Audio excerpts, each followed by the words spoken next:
हरे कृष्णा। आप सभी भक्तों का बहुत बहुत स्वागत है भगवत गीता ज्ञान प्रबोधनी क्लास में।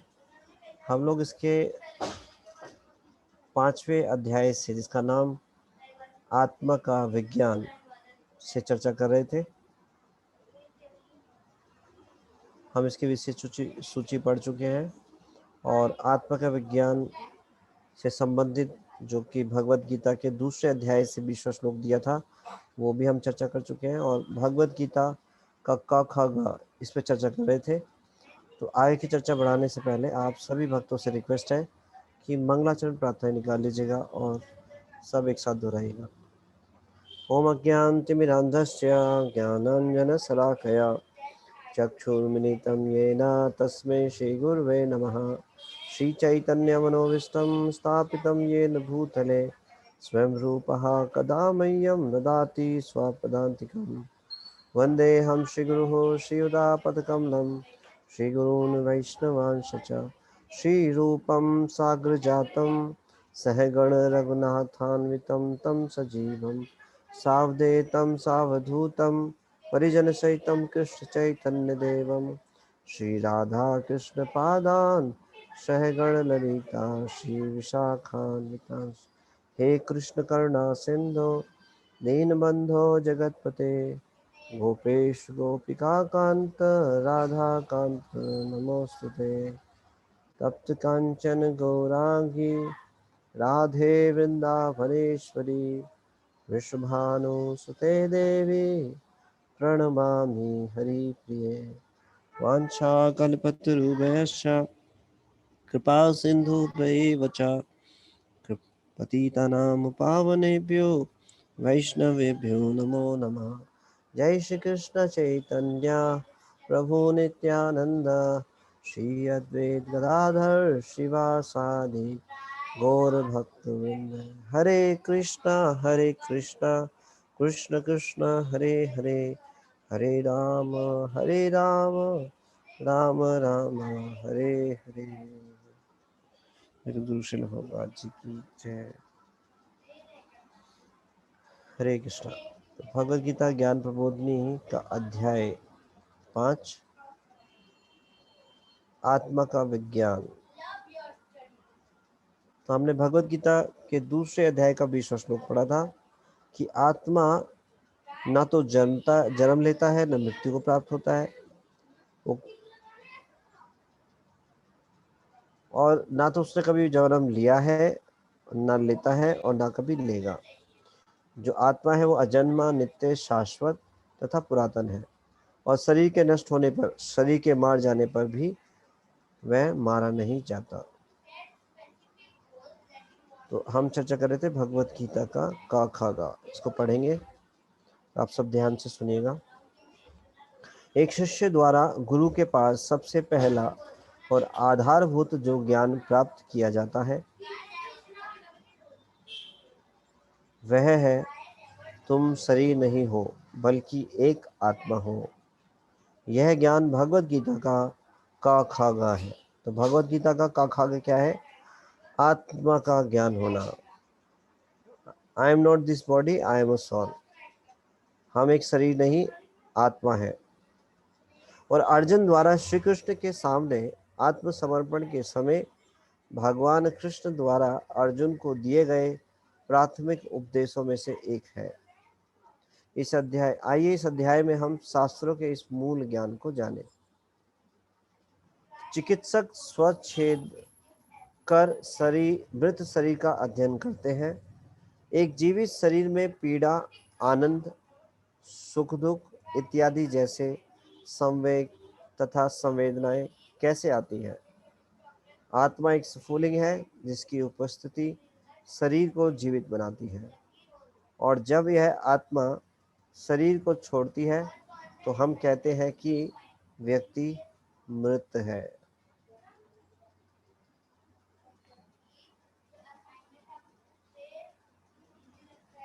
तो आप में से कोई ऐसे उदाहरण बता सकते हैं जिनसे समझा जा सकता है कि एक व्यक्ति मृत है या जीवित है? उसके सिम्टम्स क्या होते हैं? Please raise your hands. एक व्यक्ति मृत है या जीवित है, कैसे पता चलेगा? कौन कौन से सिम्टम्स हैं जिनसे हमें विश्वास होता है?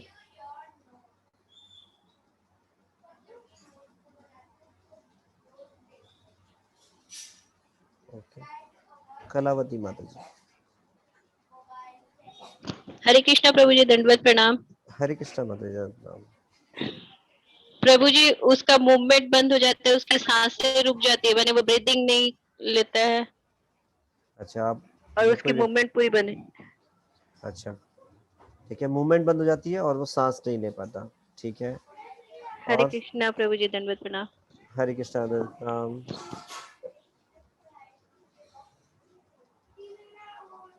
और कोई बताना चाहेंगे?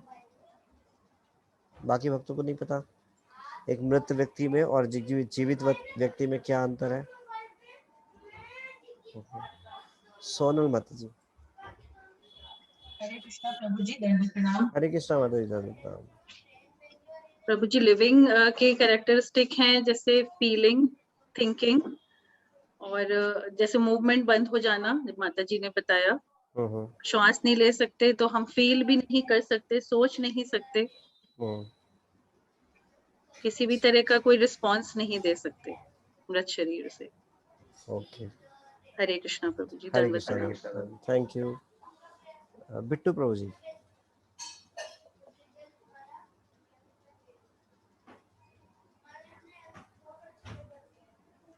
हरे कृष्णा प्रभु जी, दंडवत प्रणाम। हरे कृष्णा प्रभु जी, दंडवत प्रणाम।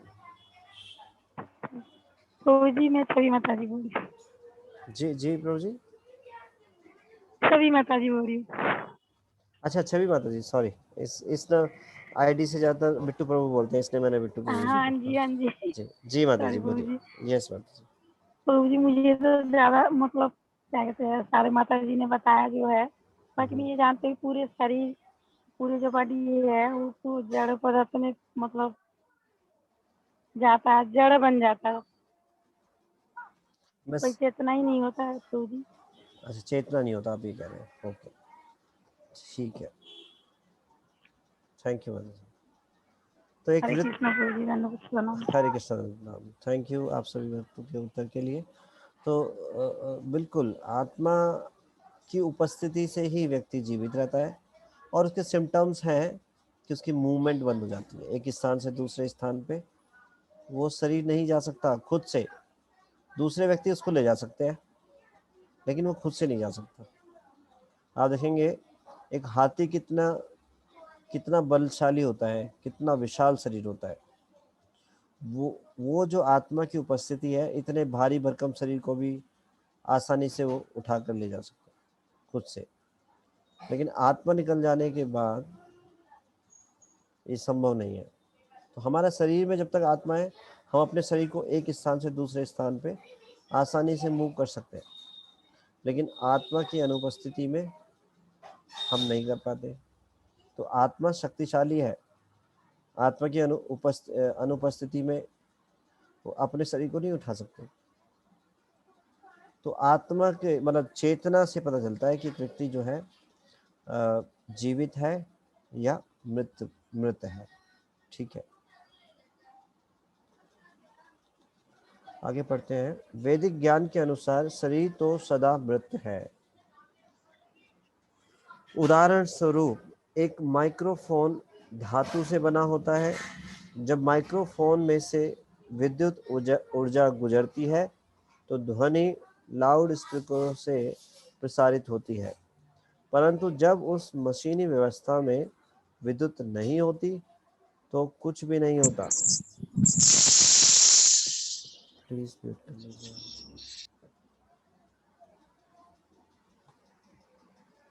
चाहे माइक्रोफोन काम कर रहा हो अथवा नहीं, वह एक धातु, प्लास्टिक इत्यादि से बने एक संगठन से अधिक कुछ नहीं रह जाता।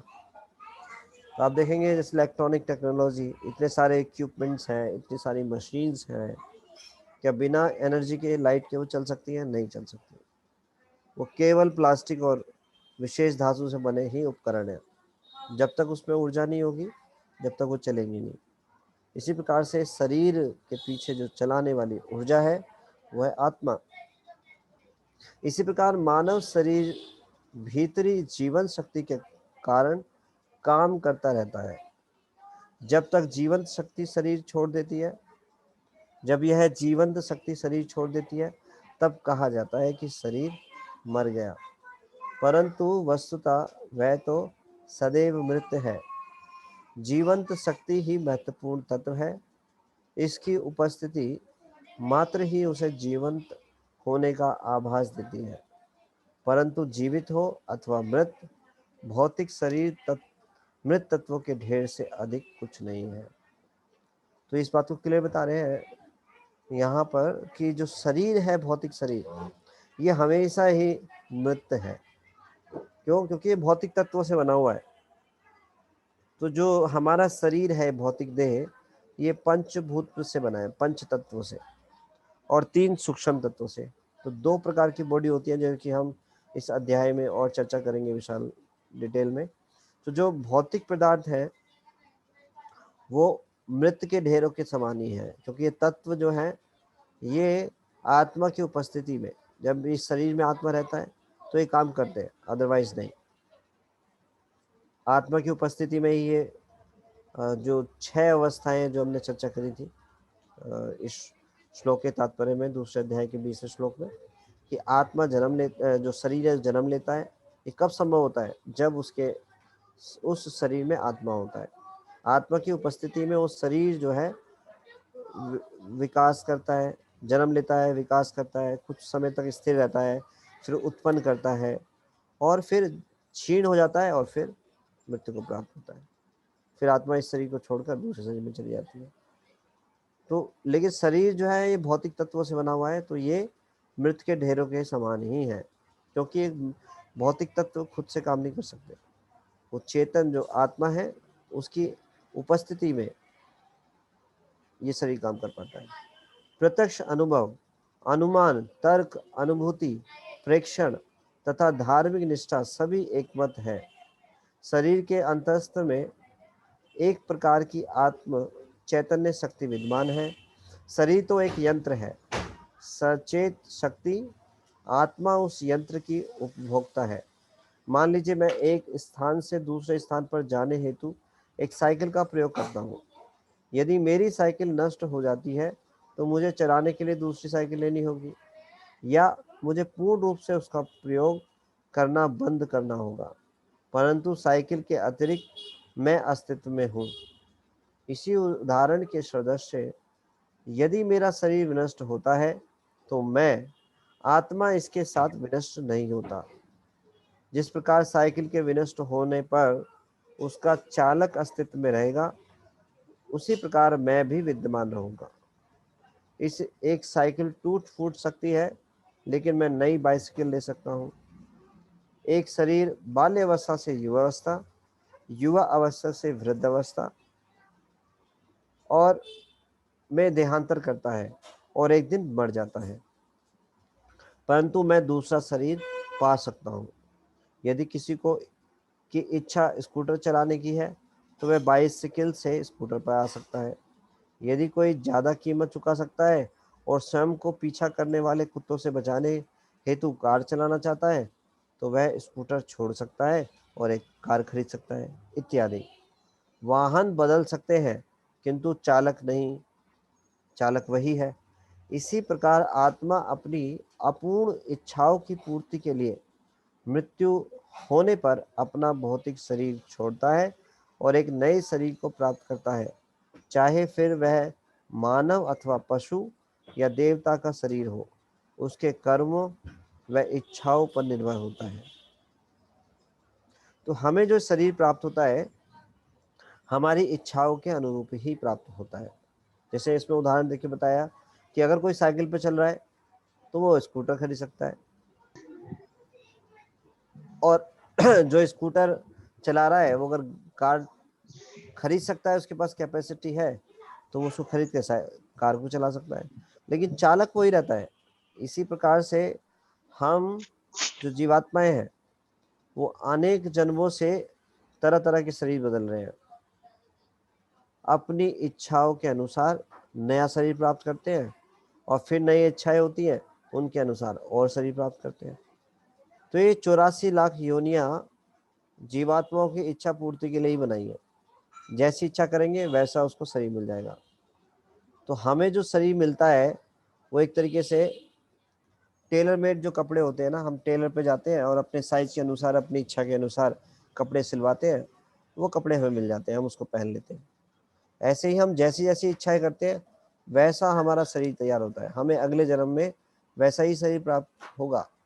पूरे जन्म भर, पूरे जीवन भर जैसी हमारी इच्छाएं होंगी, उन्हीं इच्छाओं के अनुसार हम अंत समय में चिंतन करेंगे, और जैसा चिंतन करते हुए हम शरीर छोड़ेंगे वैसा ही हमें शरीर प्राप्त होगा। तो हमारे हाथ में हम कैसा शरीर चाहते हैं। आत्मा तो नित्य शाश्वत है, वो बार बार शरीर बदल रहा है। किस लिए? हमारी जितनी अपूर्ण इच्छाएं हैं उनको पूर्ति करने में लगे हुए हैं। एक शरीर में पूरी नहीं हो पाती। जैसे ये शरीर भगवान ने मनुष्य का दिया है, इसका वास्तविक उद्देश्य तो है भगवान की भक्ति करना, लेकिन भगवान की भक्ति ना करके भौतिक भोगों में लगे रहे तो क्या होता है, भोगते भोगते ये शरीर जो है क्षीण हो जाता है, बूढ़ा हो जाता है। अब बूढ़े के शरीर में इच्छाएं तो खत्म नहीं हुई, अब वो इच्छा पूर्ति नहीं कर सकता जीवात्मा। तो भगवान ने ऐसी व्यवस्था की है, उसकी इच्छा को पूर्ति करने के लिए उसको एक नया शरीर देते हैं भगवान। उस शरीर से निकाल करके एक नए शरीर में डाल देते हैं, जैसी उसकी इच्छा होती है।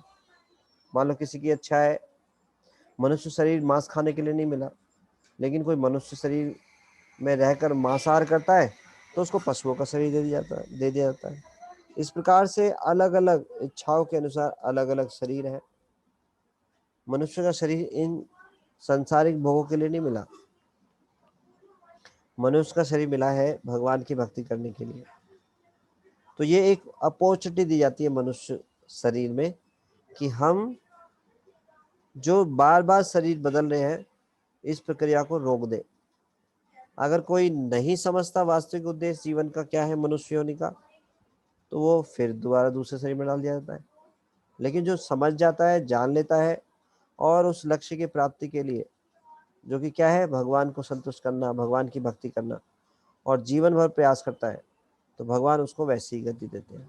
भगवान बोलते हैं भगवद गीता में, जो अंत समय में जैसा स्मरण करता है, हाँ, अगर भगवान का स्मरण करेगा तो भगवान उसको अंत काले चय मामे स्मरण मुक्ता कले बनो। जिस प्रकार से कोई अंत काल में ध्यान करते हुए, चिंतन करते हुए शरीर छोड़ेगा तो वैसा शरीर प्राप्त होगा, वैसी बॉडी प्राप्त होगी। तो अगर कोई इच्छाओं की पूर्ति चाहता है, संसार में भोगना चाहता है, तो भगवान उसकी इच्छा पूरी करने के लिए उसको नया शरीर देते हैं। तो ये प्रक्रिया चलती रहती है, और ये कर्म का जो है ये हमेशा चलता रहता है। मनुष्य शरीर में मिलने से एक अपॉर्चुनिटी मिलती है। मनुष्य शरीर दिया, इसका मतलब है एक मौका दिया गया है। क्या मौका दिया गया है? कि जन्म मृत्यु चक्र को हम रोक सकते हैं, दोबारा जो शरीर बदलने की प्रक्रिया है इसको रोक सकते हैं। तो या तो हम शास्त्रों के अनुसार कर्म करें भगवान की प्रसन्नता के लिए, या फिर अपने भोग इच्छाओं के लिए करें, तो फिर क्या होगा, कर्म बंधन होगा, फिर उसके अनुसार जो है हमारी आगे गति होगी।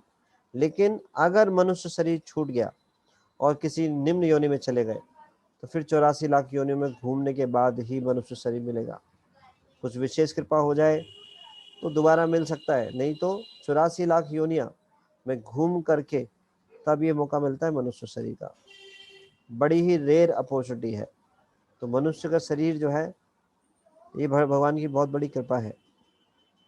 तो ये हमारे हाथ में है कि हम किस प्रकार से इसको, अगर हम इस जन्म मृत्यु जो चक्र है इसको रोकना चाहें, जो रोकना चाहते हैं, तो हमें गंभीरता से भक्ति में लगना होगा, क्योंकि इस मनुष्य शरीर का केवल एक ही उद्देश्य है, भगवान की भक्ति करना, भगवान की सेवा करना।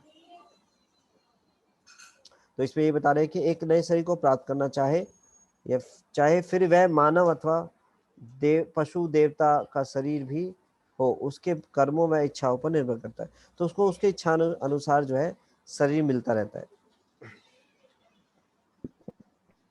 तो आगे यहाँ पे आत्मा के अस्तित्व के वैज्ञानिक प्रमाण प्रस्तुत किए गए हैं। तो यहाँ पे जब आत्मा के बारे में हम सुनते हैं तो वे पहला प्रश्न पूछते हैं, क्या तुम मुझे आत्मा दिखा सकते हो? या आत्मा के अस्तित्व का क्या प्रमाण है?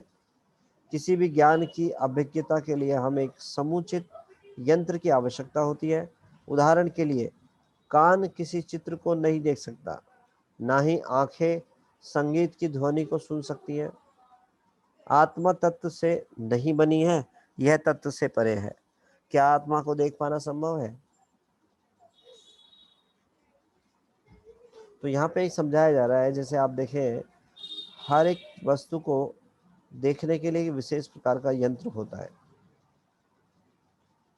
हम कानों से देख नहीं सकते, आंखों से सुन नहीं सकते, तो हर एक यंत्र जो है एक विशेष चीज के लिए बना है। लेकिन आत्मा, अब जितने भी आत्मा जो है किसी भौतिक तत्व से नहीं बनी हुई, आत्मा इन भौतिक तत्वों से परे है। तो आत्मा को भौतिक तत्वों से नहीं देखा जा सकता।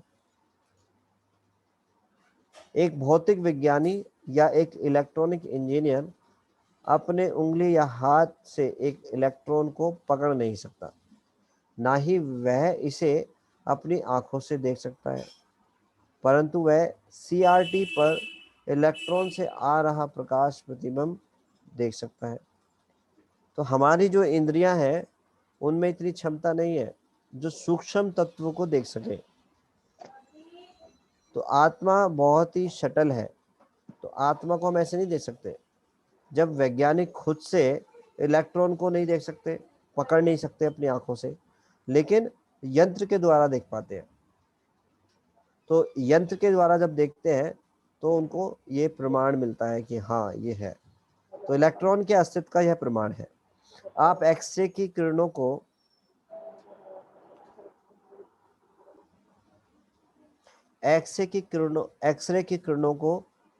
अपनी आंखों से नहीं देख सकते, परंतु जब एक्सरे की किरणों को शरीर से प्रसारित किया जाता है तो एक्सरे फोटोग्राफ शीट पर इसके द्वारा उत्पन्न प्रभाव को देखकर आप एक्सरे की किरणों को समझ सकते हैं।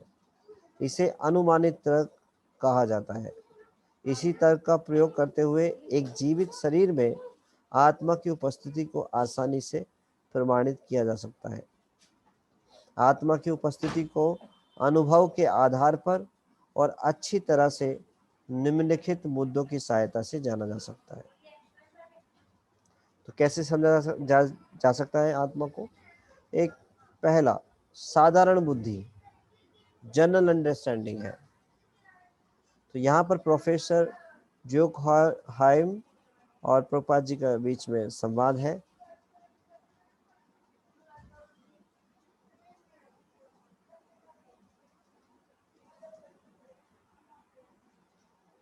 तो प्रोफेसर जोकहाइम बोलते हैं, आत्मा शरीर से भिन्न है। इस तथ्य को समझना इतना कठिन क्यों प्रतीत होता है? तो श्रील प्रभुपाद जी इसका उत्तर देते हैं, यह कठिन नहीं है, आप इसका अनुभव कर सकते हैं।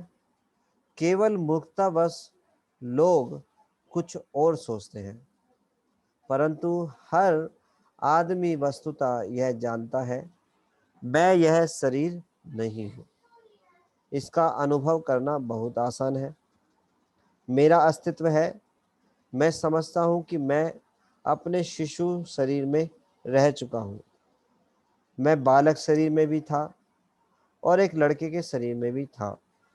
मैं इतने सारे शरीरों में रह चुका हूँ और इस समय मैं एक वृद्ध के शरीर में हूँ। अथवा उदाहरण के लिए कहिए कि आपने इस समय एक काला कोट पहन रखा है,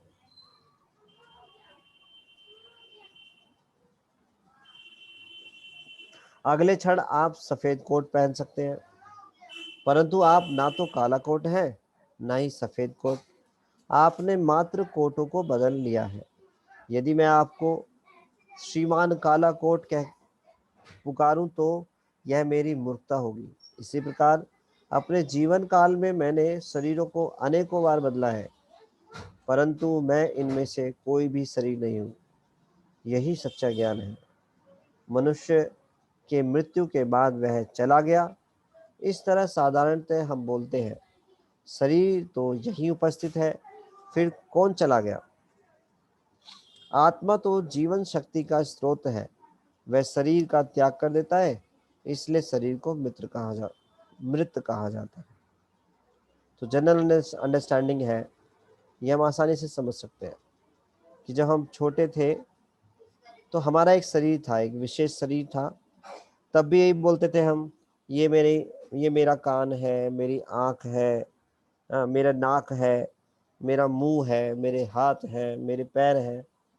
पहले भी यही बोलते थे और आज भी यही बात बोल रहे हैं, ये मेरा हाथ है, मेरी आँख है, मेरा कान है, मेरी नाक है, मेरा मुंह है। सेम चीज़ रिपीट कर रहे हैं। लेकिन अगर बॉडी की बात करें तो बचपन में जो शरीर था वो आज शरीर नहीं है, वो गायब हो चुका है।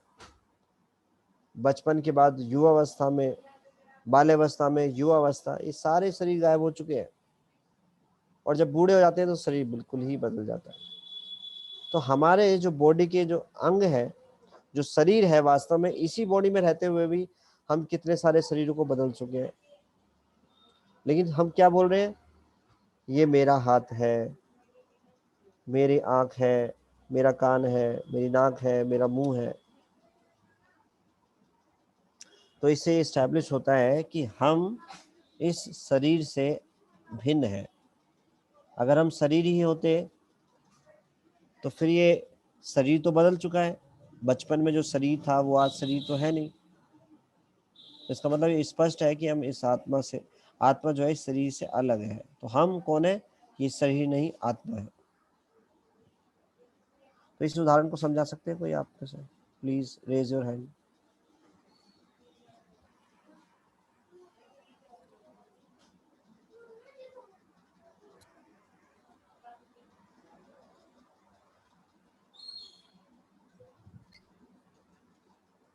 इंदु अग्रवाल माता जी।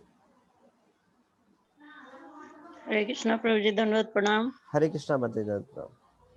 प्रभु जी, हम इस तरह समझ सकते हैं, किसी व्यक्ति के शरीर में चेतना के आधार पर हम समझ सकते हैं। जैसे कोई व्यक्ति मर जाता है तो उसके शरीर से आत्मा निकल जाती है, तो जी। इससे ये प्रूफ होता है कि भाई इस शरीर से आत्मा निकल गई, चेतना नहीं है, मृत हो गया ये।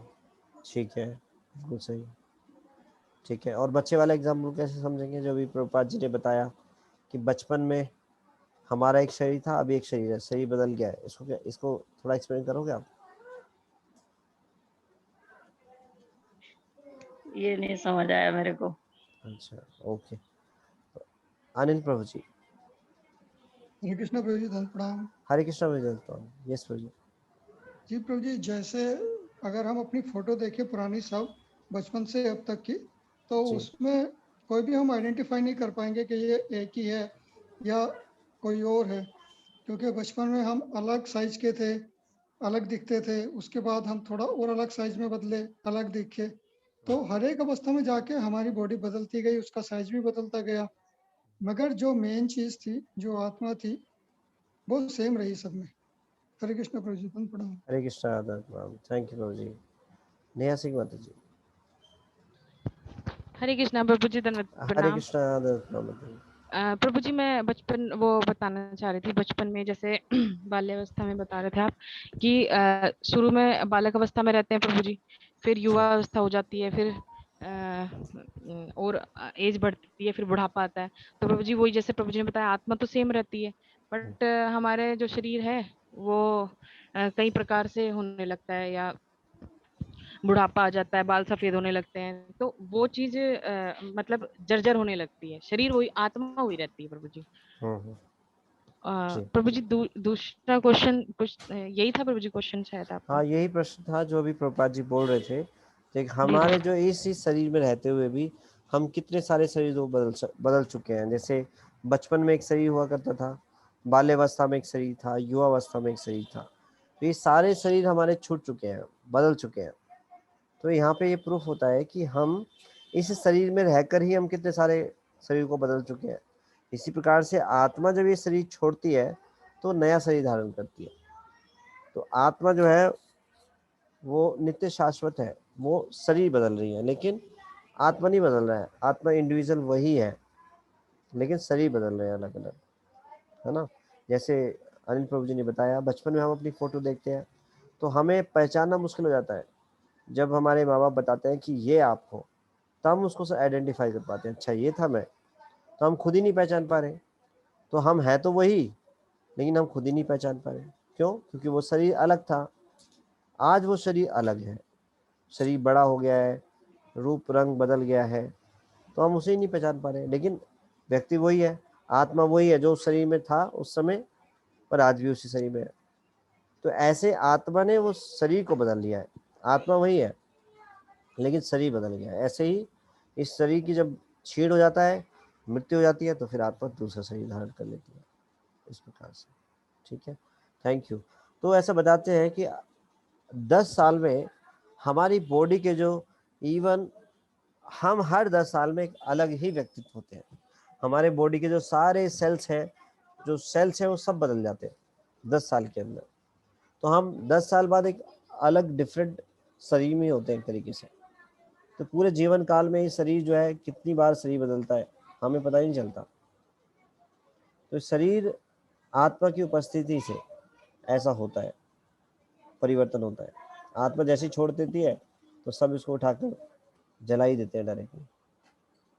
तो आत्मा की अनुपस्थिति में व्यक्ति मृत कहलाता है। तो इसको समझना कठिन नहीं है, साधारण जनरल अंडरस्टैंडिंग से समझ सकते हैं। जैसे प्रभुपाद जी ने बताया यहाँ पे, जब किसी के अंदर हम बोलते हैं कि फलाना फलाना चला गया, तो कौन चला गया? अगर वो शरीर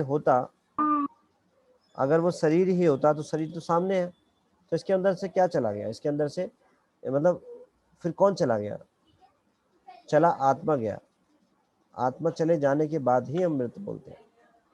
और प्रभुपाद जी ने समझाया कि जिस प्रकार से हम बचपन में जो हमारा शरीर है वो छूट चुका है, बाल्यावस्था वाला शरीर छूट चुका है, और जो हम युवावस्था है वो शरीर भी छूट चुका है।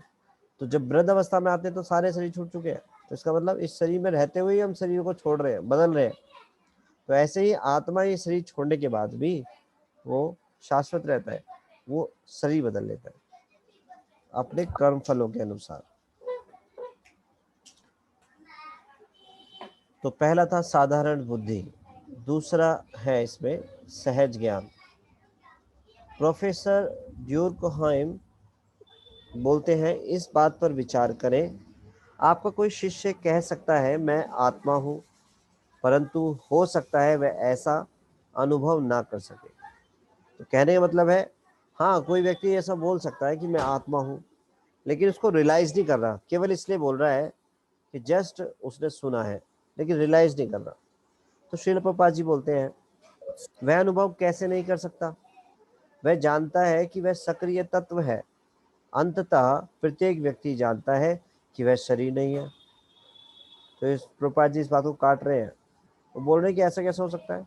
अनुभव बिल्कुल कर सकते हैं, प्रत्यक्ष अनुभव कर सकते हैं। जब हम एक्टिव हैं, कुछ ना कुछ कार्य कर रहे हैं, इसकी उपस्थिति जब ऐसा कर पा रहे हैं, तो इसका मतलब ही है कि वह शरीर से अभिन्न है। जब शरीर से आत्मा निकल जाती है तो कुछ नहीं कर पाता। एक बच्चा तक यह जानता है, हम जिस तरह बात करते हैं उसके परीक्षणों से हम देख सकते हैं।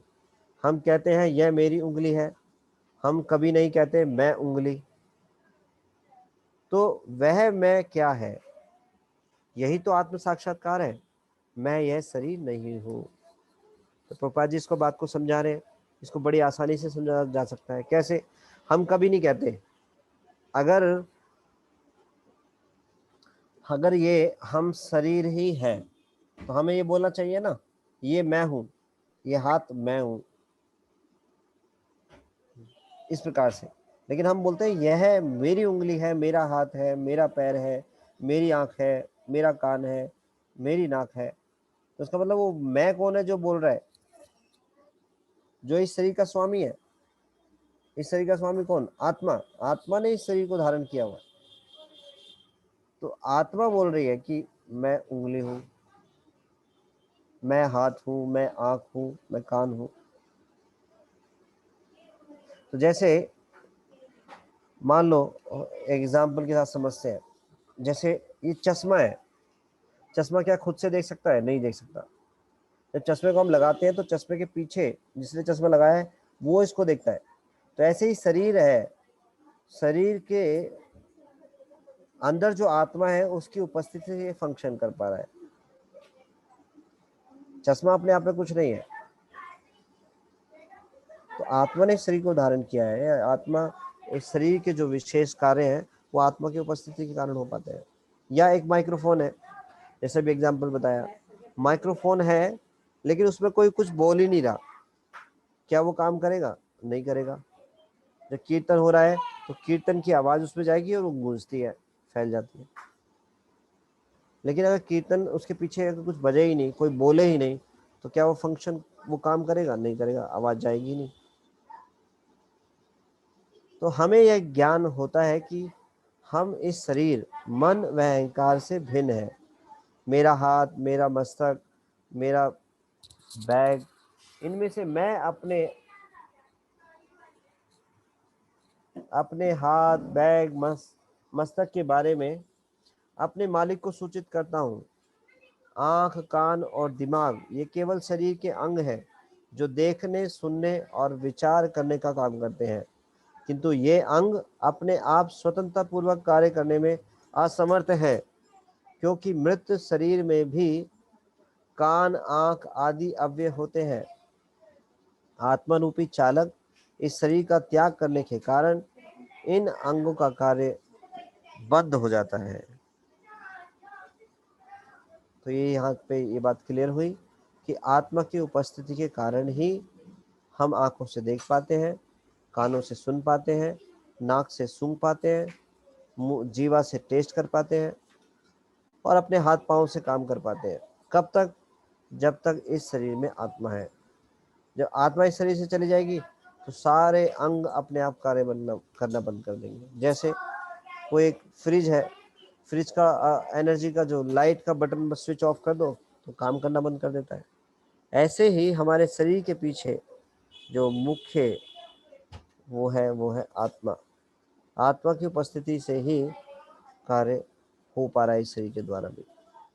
शरीर अपने आप में जड़ है, लेकिन आत्मा की उपस्थिति से ये 6 प्रक्रियाओं से होकर गुजरता है। जन्म लेता है, विकास करता है, कुछ समय तक स्थिर रहता है, फिर उत्पन्न करता है, क्षीण होता है और फिर मृत्यु को प्राप्त होता है। आत्मा की उपस्थिति में ये नहीं है कि शरीर हमेशा इटरनल ही रहेगा। ये चीज समझने की आवश्यकता है। शरीर 6 प्रक्रियाओं से, जितने भौतिक तत्व हैं ये इन प्रक्रियाओं से होकर गुजरते हैं। तो शरीर 6 परिवर्तनों से होकर गुजरता है। तो आत्मा की उपस्थिति होने के कारण ही कर सकता है इन 6 प्रक्रियाओं से। मान लो कोई बच्चे के शरीर में है और आत्मा बच्चे के शरीर में ही छोड़कर चली जाए, तो फिर वो आगे का जो विकास है, शरीर का जो परिवर्तन है, वो नहीं हो पाएगा, वो शरीर नष्ट हो जाएगा वहीं पे। तो आत्मा की उपस्थिति से ही पता चलता है। तो ये साधारण बुद्धि और सहज ज्ञान के द्वारा समझा जा सकता है। और तीसरा है चेतना, विचार, अनुभव तथा इच्छा। इसमें हम पढ़ेंगे कुछ साइंटिफिक तथ्य जिसके अनुसार समझा जा सकता है। कोई यह तर्क कर सकता है कि आत्मा को किसी भी तरीके से देखा अथवा किसी भी यंत्र से मापा नहीं जा सकता। हमें प्राकल्पनिक अस्तित्व जिसका कोई प्रमाण नहीं है का विश्वास क्यों करना चाहिए? वस्तुतः आप आत्मा को देख सकते हैं, यह केवल प्रशिक्षण की बात है। बिल्कुल वैसे जैसे आपने यह देखने के लिए कई वर्षों तक विश्वविद्यालय में अध्ययन किया होगा कि अणु कैसे विद्यमान होते हैं। आत्मा दिव्य अणु के जैसे है। इसकी उपस्थिति का लक्षण चेतना है। तो साइंटिस्ट भी अपनी आंखों से ये अनुभव देख नहीं पाते, लेकिन यंत्रों के द्वारा वो इसको अनुभव कर पाते हैं। इलेक्ट्रॉन के बारे में, अणुओं के बारे में। उसी प्रकार से आत्मा को समझने के लिए भी हमें सूक्ष्म साइंस को, यंत्रों को समझना होगा, तभी हम इसको समझ सकते हैं, देख सकते हैं आत्मा की उपस्थिति को। तो जीवंत शरीर में चेतना होती है। जिस प्रकार सूर्य चारों तरफ गर्मी और प्रकाश फैलाता है, आत्मा पैरों के नख से लेकर उंगलियों तथा सिक तक पूरे शरीर में चेतना फैलाता है। यह चेतना ही है जो हमें सोचने, अनुभव करने तथा गतिमान होने इत्यादि में सक्षम बनाती है। इस प्रकार चेतना आत्मा का लक्षण है। तो आत्मा का लक्षण क्या है? चेतना। चेतना ही मृत शरीर और जीवन शरीर में अंतर है। सर्वो मोटर व माइक्रो प्रोसेसर के संयोजन से आप आसानी से एक रोबोट मशीन बना सकते हैं जो अगरबत्ती और एक घी के दिए से भगवान विष्णु की आरती कर सकता है। आप भी प्रतिदिन भगवान की आरती करते हैं। अंतर क्या है? आपके हृदय में भगवान के लिए प्रेम में भाव है, जबकि एक रोबोट में भगवान के लिए कोई चेतना अथवा अभिज्ञता नहीं है।